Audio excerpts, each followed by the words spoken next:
Hello, আসসালামু আলাইকুম good people. কি অবস্থা সবার? আই হোপ সবাই খুব ভালো ভালো আছেন। ঘড়িতে যখন বাজে 7টা 2 তখন আমি রওনা দিয়ে দিছি রাঙ্গামাটি। তো যেতে যেতে লালপাহাড়ির দেশে যাই, কথা বলতে বলতে যাব, একসাথে আড্ডা মারবো অনেক দিন পর। সামনে কিন্তু কুয়াশা কুয়াশা দেখা যেতেছে, কিন্তু ক্যামেরাতে বোঝা যাচ্ছে কিনা বলতে পারতেছি না। এই হলো অবস্থা। আর ঠান্ডা লাগতেছে ভাই, 3টা পড়ছি তারপরও ভিতরে মনে হইতেছে প্রচুর ঠান্ডা লাগতেছে, যা ভাষায় প্রকাশ করতে পারবো না এখন আমি। মানে এত পরিমাণ ঠান্ডা লাগতেছে এখন। এবার ট্যুরটা আমি প্রতিবারের মতো সবসময় রিল্যাক্স ট্যুর দেই, তো এই জন্য রাফ গাড়ি চালাবো না, একবার রিল্যাক্সে যাব। গাড়ি এবারে যে 80-90 রাখবো, যেহেতু সাথে বউ আছে, তো ওইভাবেই রানিং করতে হবে, আর কিছু করার নেই। তো যেতে থাকি, আল্লাহ ভরসা। আর এই পাশে কিন্তু ভাই পুরা কুয়াশা, কিছু দেখা যেতেছে না। এই পাশেও কুয়াশা, সামনে কুয়াশা দেখা যেতেছে না সূর্যের কারণে। সূর্যটা ওঠার কারণে একটা উপকার হয়েছে আমার, যে কুয়াশাটা ঢেকে গেছে ভাই। ব্রস, ঘুরিতে যখন বাজে 8টা 25, তখন আমি অলরেডি গাড়ি চালায় ফেলছি 80 কিলোমিটার, আর চলে আসছি কুমিল্লা।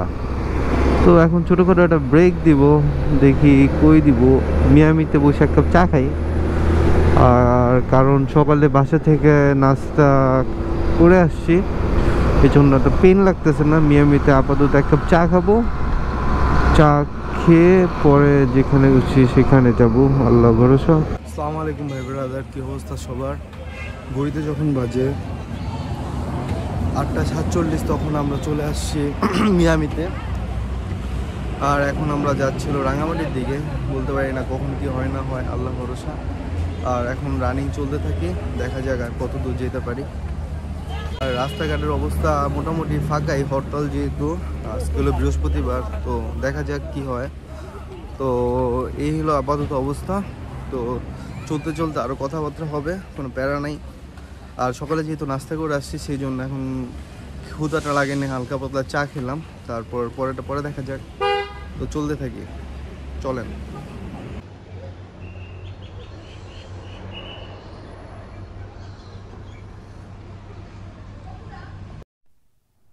তো গাইস, এখন আমরা যাচ্ছি একটু ফেনীর ভিতরে, কারণ আমার একটা কমিউনিকেটর কেনা লাগবে। আর হঠাৎ এমন সময় কমিউনিকেটরের কথাটা মনে পড়ছে, রাস্তার অনেক কাছাকাছি আসার পরে। তারপর একজনকে জিজ্ঞেস করলাম, ভাই আছে কিনা আশেপাশে? বলে ভাই 3 কিলো পরে একটা দোকান আছে। তো যাই, একটু ঘুরে আসি, ফেনীর এলাকাটা একটু পরিদর্শন করি। তো এখন আমরা যাচ্ছি হলো আবার রাঙ্গামাটির দিকে। মাঝখানে হয়েছিল কি, একটা কমিউনিকেটর কেনা দরকার ছিল, রাস্তায় দাঁড়িয়ে তা কিনে ফেলছি ফেনী শহরে যায়। আর এখন যাব হলো আমরা আবার রাঙ্গামাটির উদ্দেশ্যে। মাঝখানে 2টা ঘন্টা নষ্ট হলো আর কি। সেই 10টা বাজে দোকানে ঢুকছি, এখন বাজে 11টা 47, মানে 2 ঘন্টা অফ। 2 ঘন্টা হয়তো বা বাইজিৎ রিং রোডে চলে যেতে পারতাম। যা আল্লাহ ভরসা, আল্লাহ যার ভাইকে যা রাখছে তা হবে। তো এখন আমরা বারুইহাট পার হয়ে বাইজিৎ লিং রোডের দিকে আগাচ্ছি। তো দেখা যাক কত দূর যাওয়া যায়, আল্লাহ ভরসা। আর বাইজিৎ লিং রোড থেকে বামে রাস্তা হয়ে আমরা রাঙামাটি ঢুকবো। চাইলে এই রাস্তায় ঢুকতে পারতাম, কিন্তু এই রাস্তাটার অবস্থা তেমন ভালো না, একটু ভাঙাচোরা টাইপের। এই জন্য এই রোডটা ইউজ না করে আমরা একবারে ওই রোডটা ইউজ করব। তো অ্যাট লাস্ট যখন ঘড়িতে বাজে 1টা 17, তখন আমরা বাইজিৎ লিং রোডে ঢুকলাম। দাদা কি যে কষ্ট হলো আজকে দাদা, শীতকালের ভিতরেও ঘামে যাচ্ছি দাদা, কি গরমটাই না পড়লো দাদা। মানুষ যে কি করে রাস্তাঘাটে, দাবদুব লাভ মারে, এখান থেকে লাভ মারে, ওখান থেকে লাভ মারে। আর এখন একটা পাহাড় একটা ফিল আসছে, মানে একটা ন্যাচারাল একটা ভাইব চলে আসছে অনেকক্ষণ পরে।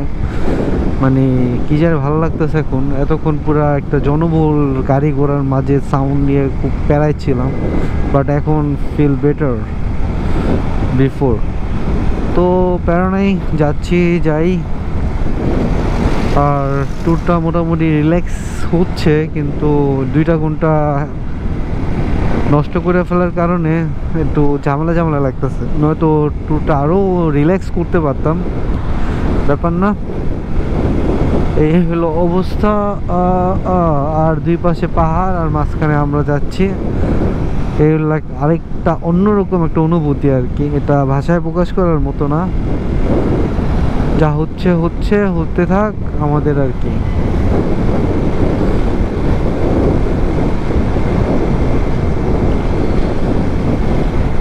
আমাদের হোটেল আগে থেকে বুক করা আছে, আমাদের এত টেনশন নেই, আজকে ধীরে গেলেই হবে। তো এখন আমরা বাইজিৎ লিং রোড থেকে বের হয়ে একটু দাঁড়াইলাম। আর এখানকার অবস্থা ভাই, সেই রোদ উঠে গেছে, শীতের মধ্যেও মনে করেন গরম লাগতেছে, ঘামাইতেছে ভিতরে, পুরো একটা বাজে একটা অবস্থা, যা ভাবি নেই। ভাবছিলাম ঠান্ডা লাগবে, 3টা জ্যাকেট পরছিলাম, পরে জ্যাকেট আর একটা খুলে ফেলছি, এখন একটার উপরেই আছি। আর দেখা যাক কি হয় না হয়, আল্লাহ ভরসা, যাচ্ছি। আর এখন বাইজিৎ লিং রোড পার হইলাম মাত্র।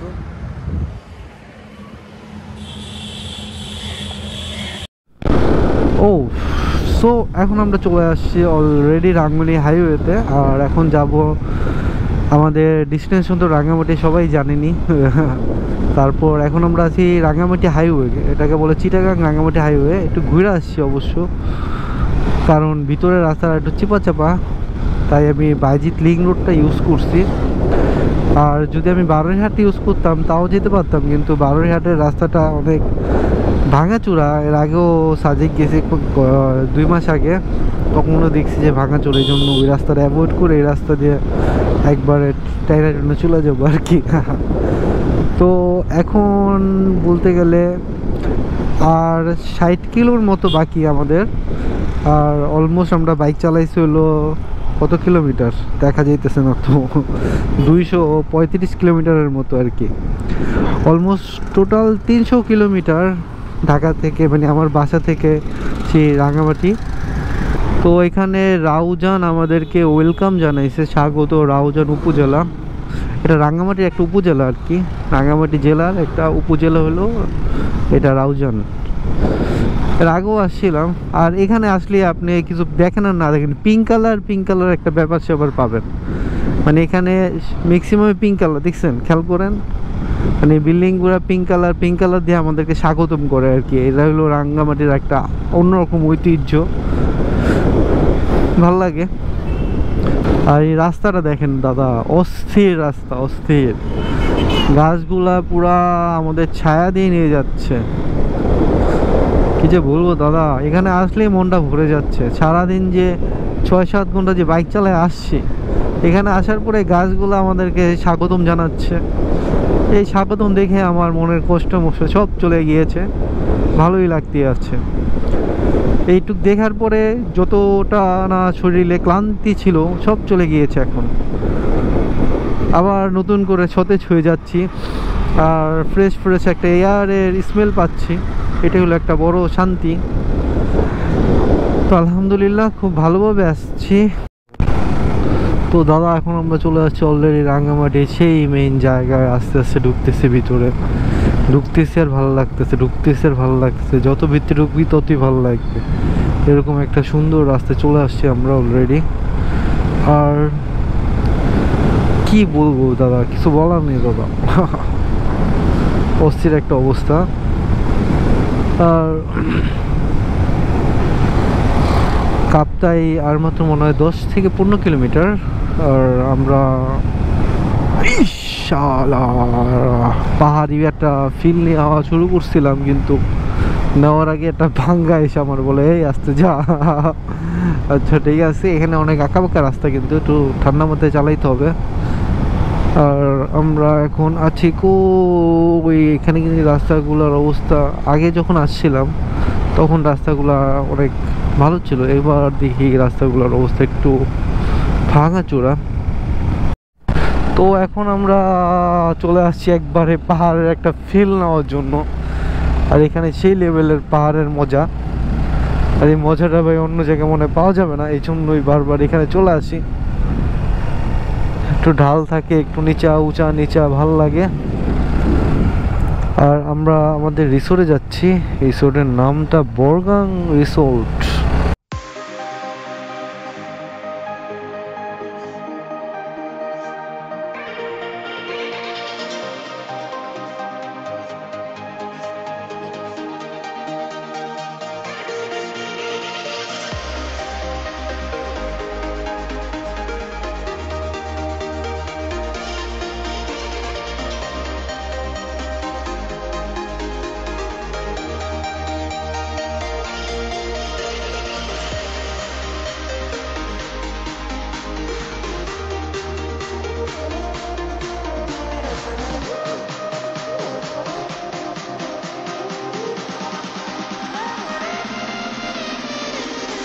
চলে আসছে আমাদের হোটেলে। হোটেলের নাম বার্গি।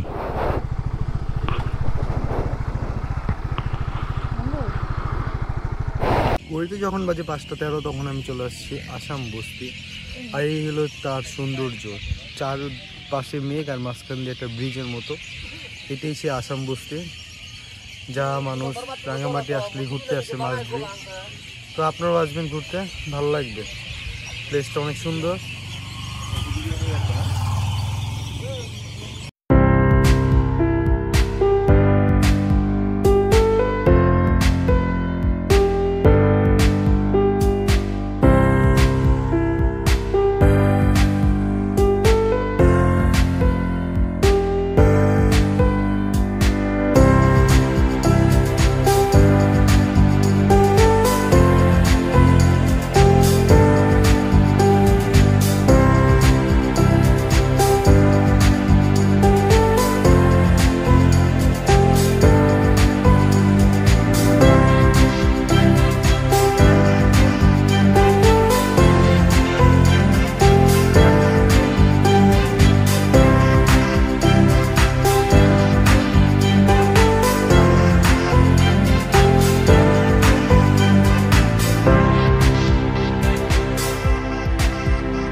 ঘড়িতে বাজে এখন 10:20। আর এখন আমরা আছি হলো রিসোর্টের ভিতরে, রেস্টুরেন্টে বসে খাওয়া দাওয়া করলাম। আর এখানকার অবস্থা রাত্রে কিছুই দেখা যায় না, পুরো অন্ধকার একটা অবস্থা। পরে এখন যাব যে ঘুমিয়ে পড়বো, ঘুমিয়ে আবার কালকে সকালে শুরু হবে রাঙ্গামাটি ট্রিপ, রাঙ্গামাটি থেকে বান্দরবন। তো দেখা যাক কি হয় না হয়, আল্লাহ ভরসা। ততক্ষণ সাথে দেখেন অ্যান্ড আল্লাহ হাফেজ।